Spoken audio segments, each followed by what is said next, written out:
नमस्कार प्यारे साथियों, आपके अपने यूट्यूब चैनल राज सर्वा स्टडी पर आपका हार्दिक स्वागत है। तो साथियों, आज हम इस वीडियो में लेकर आए हैं आपके लिए हिंदी के बहुत ही अच्छे महत्वपूर्ण प्रश्न, जो कि रिट लेवल 1 और लेवल 2 के लिए एक कारगर सिद्ध होंगे। और ये जो क्वेश्चन है वो हमारे राजस्थान में जो भी एग्जाम हुए हैं उन सब में आए हुए हैं। तो साथियों, यहाँ पर जो क्वेश्चन है उसमें शिक्षण विधि और प्लस व्याकरण के प्रश्न हैं। तो आइए हम इस प्रश्नों की ओर लेके चलते हैं। अब बात करते हैं प्रश्नों की। हमारा पहला प्रश्न है, मृणाल किसका पर्यायवाची है। पहला प्रश्न क्या साथियों कि मृणाल किसका पर्यायवाची है। तो हमारे यहाँ पर 4 ऑप्शन हैं, हरिण, कमल, चांदनी, पारिजात। तो साथियों, हमारा जो राइट आंसर होगा वह होगा कमल। क्या होगा? कमल। कमल को क्या बोलते हैं? मृणाल बोलते हैं। जबकि हरिण है ये हिरण मृग इनका नाम है, चांदनी है ये ज्योतिषना है, चंद्रिका है इनको बोलते हैं, और पारिजात है ये किसी एक जो पुष्प देता है वो एक वृक्ष का नाम है। तो हमारा जो राइट आंसर होगा वह होगा नंबर पहला को दूसरा कमल। क्या होगा हमारा आंसर? ये कमल होगा यहाँ पर। अब बात करते हैं दूसरे प्रश्न की। पुल्लिंग शब्द कौन सा है। तो साथियों, हमें इनमें पुल्लिंग शब्द बताना है कि इनमें से पुल्लिंग शब्द कौन सा है। तो जलधि, विकृति, गणना, जड़ता। तो साथियों, हमारा जो राइट आंसर होगा वह कौन सा होगा? जलधि होगा। कौन सा होगा? जलधि होगा। जलधि का अर्थ होता है बादल, और बादल क्या है? हमारा पुल्लिंग शब्द है। उसके बाद देखो अगला क्वेश्चन, खीज का विलोम क्या है। खीज का विलोम क्या है? यहाँ पर हमें विलोम बताना है खीज का। तो देखो ऑप्शन कौन से हैं, प्यार, रीझ, उल्लास, सभी। तो यहाँ पर हमारा जो आंसर होगा वह होगा रीझ होगा। कौन सा होगा? रीझ होगा। खीज का विलोम क्या होगा? रीझ होगा। उसके बाद देखो नेक्स्ट क्वेश्चन की बात करते हैं हम। दैत्य धन अरि का सही संधि है। दैत्य धन अरि का सही संधि है। तो दैत्यावरी, दैत्यरी, दैत्यारी, दैतावरिया। तो साथियों, हमारा जो यहाँ पर आंसर होगा वह होगा हमारा तीसरा होगा। कौन सा होगा? तीसरा। ये दैत्यारी, मतलब यहाँ पर ए धन ए मिलकर क्या बनाएंगे? आ बनाएंगे। और यहाँ पर क्या आएगी? हमारी आ की मात्रा होगी, तो हमारा तीसरा होगा यहाँ पर करेक्ट। उसके बाद देखो हम बात कर लेते हैं अगले क्वेश्चन की। मनोदशा में कौन सी संधि है। तो साथियों, हमारे मनोदशा शब्द दिया है, इसमें संधि बतानी है। तो कौन सी संधि होगी? स्वर संधि, व्यंजन संधि, विसर्ग संधि, गुण संधि। तो साथियों, हमारा जो राइट आंसर होगा वह होगा हमारा विसर्ग संधि। इनका संधि विच्छेद होगा मनः धन दशा। यहाँ पर विसर्ग आएगा, मनः धन दशा। तो राइट आंसर इसमें ऑप्शन कौन सा होगा? विसर्ग होगा। नेक्स्ट क्वेश्चन की बात करते हैं। हिंदी वर्णमाला में संयुक्त स्वर कितने हैं। हिंदी वर्णमाला में संयुक्त स्वर कितने हैं। तो साथियों, ऑप्शन दिया है हमें 3, 5, 4, 6। तो साथियों, हमारा राइट आंसर होगा 4। कितने होंगे? हिंदी वर्णमाला में संयुक्त स्वर 4 होते हैं। कौन कौन से? वो देखो, ए, ऐ, एक होता है हमारा ओ, और एक होता है हमारा औ। संयुक्त का अर्थ क्या होता है साथियों? कि मिले दो स्वरों से मिलकर बनते हैं। जैसे ए है, ये हमें पता है, ए धन ई से मिलकर बनता है ये ए। अब ऐ की बात करते हैं, तो इसमें क्या होगा? ए धन ओ से मिलकर क्या बनेगा? हमारा ऐ बनेगा। उसके बाद देखो, तो इस प्रकार हिंदी वर्णमाला में संयुक्त स्वर कितने हो गए साथियों? राइट आंसर होगा यहाँ पर 4। अब नेक्स्ट क्वेश्चन की बात करते हैं हम। आदमी शब्द किस भाषा का है।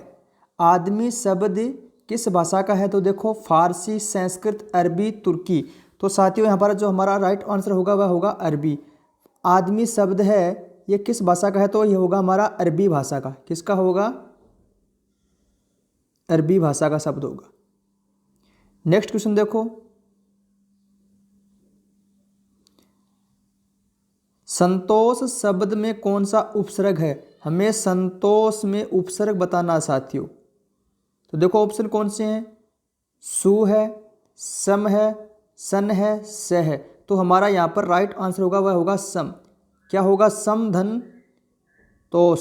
तो मतलब यहाँ पे मैं क्या लगेगा, हलंत लगेगा। तो राइट आंसर क्या होगा यहाँ पर? सम होगा। नेक्स्ट क्वेश्चन देखो, किस शब्द में आवट प्रत्यय नहीं है? हमें बताना है आवट प्रत्यय किस में नहीं है। देखो यहाँ पर थोड़ा सा ध्यान देना, नहीं पूछा है। लिखावट, इसमें आवट प्रत्यय है। लिखना धन आवट, थकावट, थकना आवट होगा, रुकावट, और एक है महावट। तो साथियों बहुत ही अच्छा क्वेश्चन है ये। तो हमारा यहाँ पर जो आंसर होगा वह होगा महावट। अब महावट में देखो आवट प्रत्यय आपको नजर आ रहा है, जबकि महावट एक मूल शब्द स्वतंत्र शब्द है। तो यहाँ पर इसमें कोई प्रत्यय नहीं है, तो महावट है, इसमें आवट प्रत्यय नहीं है। नेक्स्ट क्वेश्चन की बात करते हैं हम। लाजवाब शब्द में कौन सा समास है? लाजवाब शब्द में कौन सा समास है? तत्पुरुष समास, बहुव्रीहि समास, अव्ययभाव समास, कर्मधारय समास। तो साथियों हमारा जो राइट आंसर होगा वह होगा हमारा अव्ययभाव समास। कौन सा होगा? अव्ययभाव समास। लाजवाब में हमसे समास पूछा है तो कौन सा बताना होगा? अव्ययभाव समास होगा। नेक्स्ट क्वेश्चन देखो, पुस्तकालय में कौन सा समास है? इस बार हमें पुस्तकालय में समास पूछा है। तो पुस्तकालय में अव्ययभाव समास, द्वंद्व समास, बहुव्रीहि समास, तत्पुरुष समास। तो साथियों कौन सा समास होगा? यहाँ पर होगा हमारा राइट आंसर तत्पुरुष समास। पुस्तकों के लिए आलय, मतलब पुस्तकों के लिए घर बनाया, तो पुस्तकालय होगा ना, यहाँ पर होगा हमारा तत्पुरुष समास। नेक्स्ट क्वेश्चन की बात करते हैं हम। इनमें भाववाचक संज्ञा है। क्वेश्चन नंबर 12 देखो, भाववाचक संज्ञा बतानी है हमने को। देखो बालक, सुंदर, बचपन और पचपन। तो साथियों हमारे यहाँ पर राइट आंसर होगा बचपन। बचपन में भाववाचक संज्ञा होगी, मतलब जहाँ पर भाव व्यक्त होता है। और बचपन मतलब बचपना किसी में भी हो सकता है, दिखाई नहीं देता पर महसूस होता है, वो क्या होता है? हमारा भाववाचक संज्ञा होती है वहाँ पर। बालक है ये व्यक्तिवाचक संज्ञा है, सुंदर है ये विशेषण है, 55 एक संख्यावाचक विशेषण है, जबकि बचपन है यहाँ पर ये भाववाचक संज्ञा होगा। तो 12 के क्वेश्चन में हमारा आंसर होगा वह होगा बचपन, इसमें भाववाचक संज्ञा है। नेक्स्ट क्वेश्चन देखो 13 का, व्याकरण की दृष्टि में प्रेम शब्द क्या है? व्याकरण की दृष्टि में प्रेम शब्द क्या है? तो देखो भाववाचक संज्ञा, विशेषण, क्रिया और अव्यय। तो साथियों यहाँ प्रेम में होगा हमारा भाववाचक संज्ञा होगी। प्रेम शब्द है, इसमें क्या होता है? कौन सी संज्ञा होगी? भाववाचक संज्ञा। प्रेम है, दुख है, ईर्ष्या, ये सारे क्या है? महसूस होते हैं। तो इनमें जहाँ पर महसूस किया जाए उसे वहाँ पर कौन सी संज्ञा होगी? हमारी भाववाचक संज्ञा होगी। नेक्स्ट क्वेश्चन देखो हमारा अगला 14 का क्वेश्चन देखो, कौन सा सर्वनाम प्रश्नवाचक है? हमें यहाँ पर सर्वनाम शब्द दिए गए, उनमें प्रश्नवाचक सर्वनाम शब्द बताना है। यह है, वह, इसने और किसने। सीधी सी बात है, प्रश्न करेगा हमसे तो किसने कहा था, मतलब यहाँ पर हमारा राइट आंसर कौन सा होगा? किसने। ये प्रश्नवाचक सर्वनाम है।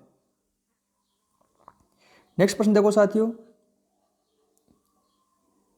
15 का देखो, संज्ञा शब्द नमक से बना विशेषण है।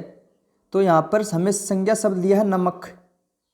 नमक का हमें विशेषण बताना कि नमक का विशेषण क्या बनेगा। तो नमक में का विशेषण होगा हमारा नमकीन होगा। कौन सा होगा साथियों? नमकीन होगा, दूसरा वाला होगा ये नमकीन। नेक्स्ट क्वेश्चन देखो, अब हम बात करते हैं साथियों 5 प्रश्न हमने लिए हैं शिक्षण विधि के। हिंदी में जो शिक्षण विधि चलती है उनके हमारे 10 क्वेश्चन आते हैं, पर हमने यहाँ पर सिर्फ 5 ही क्वेश्चन लिए हैं। तो इन 5 क्वेश्चनों के बारे में हम बातें करते हैं। देखो पहला क्वेश्चन क्या है जो 16 का, देखो ड्रामा कौन सी सहायक सामग्री है? साथियों हमें ड्रामा ये बतानी है कि इसमें कौन सी सहायक सामग्री है। दृश्य, दृश्य, सर्वे, सर्वे और सभी। तो साथियों बताना यहाँ पर हमारा राइट आंसर होगा वह दृश्य और सर्वे दोनों होगी, न कि सभी। कौन सी होगी यहाँ पर? दृश्य और सर्वे, क्योंकि ड्रामा नाटक को बोलते हैं, हम नाटक को देख भी सकते हैं और सुन भी सकते हैं, इसलिए दृश्य सर्वे होगी, न कि सभी। नेक्स्ट क्वेश्चन की बात करते हैं। कौन सी विधि है जिसमें अध्यापक और बालक दोनों मिलकर पाठ करते? 17 का प्रश्न देखो भाई। कौन सी विधि है जिसमें अध्यापक और बालक दोनों मिलकर पाठ करते हैं? करने करते हैं यहाँ पर अध्यापक के साथ में बच्चे साथ साथ बोलेंगे। आदर्श वाचन, अनुकरण वाचन, समवेत वाचन, गहन वाचन। तो साथियों देखो, आदर्श वाचन कौन सा होता है? जिसमें गुरुजी बोलते हैं वो होता है आदर्श वाचन। अनुकरण वाचन कौन सा होता है? जिसमें अध्यापक बोलते हैं और अध्यापक के पीछे पीछे बच्चे उनके अनुकरण करते हैं, उनके पीछे पीछे बोलते हैं। पर जहाँ पर अध्यापक बोलते हैं और अध्यापक के साथ में ही बच्चे बोलते हैं, तो वो हमारा होता है कौन सा साथियों? समवेत वाचन। तो हमारा राइट आंसर कौन सा होगा यहाँ पर? तीसरा नंबर होगा 17 में, समवेत वाचन, जिसमें अध्यापक और बच्चे साथ साथ बोलेंगे, वो होगा समवेत वाचन। नेक्स्ट प्रश्न देखो 18 का देखो। प्रश्नोत्तर विधि के प्रवर्तक कौन है? हमें यहाँ पर साथियों प्रश्नोत्तर विधि है उनके प्रवर्तक पूछा है। तो अरस्तु है, फ्रोबेल है, सुकरात है, मॉन्टेंसरी है। तो साथियों हमारा राइट आंसर होगा यहाँ पर सुकरात, क्योंकि प्रश्नोत्तर विधि के लिए किसको जाना जाता है? सुकरात को हम जानते हैं। तो प्रश्नोत्तर विधि के प्रवर्तक कौन हो गए? सुकरात हो गए। अगला प्रश्न देखो। गद्य शिक्षण की विधि कौन सी है? हमें यहाँ पर गद्य शिक्षण की, एक होती है पद्य शिक्षण, एक होती है गद्य शिक्षण। पद्य में जैसे कविताएं हमारी वो आती हैं, और गद्य में हमारे जो नाटक हैं, कहानियां हैं और ये चीज़ें आती हैं। तो देखो, अर्थ कथन विधि, व्याख्या विधि, आदर्श विधि और सभी। तो साथियों हमारा राइट आंसर होगा यहाँ पर सभी, क्योंकि अर्थ कथन में क्या होता है? जैसे कोई कहानी आ गई या फिर कोई नाटक, उसका हम साथ में अर्थ बताते हैं, और व्याख्या भी की जाती है। और आदर्श मतलब गुरुजी पढ़ाते वक्त एक नाटक को या फिर कहानी को समझाते हैं। तो इसमें हमारा राइट आंसर होगा सभी। अंतिम क्वेश्चन देखो साथियों। बादशाह के ये क्वेश्चन थोड़ा टाइप हो गया। अभिव्यक्तात्मक कौशल है, अभिव्यक्तात्मक कौशल है। तो साथियों हमें बताना है कि अभिव्यक्ति, हम अपने विचार व्यक्त कर सकते हैं अगले के सामने। वो किस प्रकार कर सकते हैं साथियों? सुनना, बोलना, बोलना लिखना, पढ़ना लिखना, सुनना पढ़ना। तो साथियों समझो यहाँ पर अभिव्यक्तात्मक मतलब हम अपने विचार व्यक्त कर सकते हैं। तो विचार हम दो तरीके से व्यक्त कर सकते हैं। अभिव्यक्त मतलब अगले के सामने, तो एक तो होता है बोलकर, या तो हम बोलकर बता देंगे कि हमारे मन में ये चल रहा है, या फिर हम लिखकर बता देंगे। तो साथियों हमारा राइट आंसर कौन सा होगा यहाँ पर? ऑप्शन नंबर 2 होगा, बोलना और लिखना। तो साथियों उम्मीद करता हूँ कि आपको वीडियो अच्छा लगा होगा, और इस प्रकार के वीडियो रोज़ देखने के लिए हमारे चैनल को लाइक कर देना और बेल आइकन बटन को प्रेस कर देना, जिससे कि आपको आने वाला वीडियो आपको मिल सके। धन्यवाद साथियों।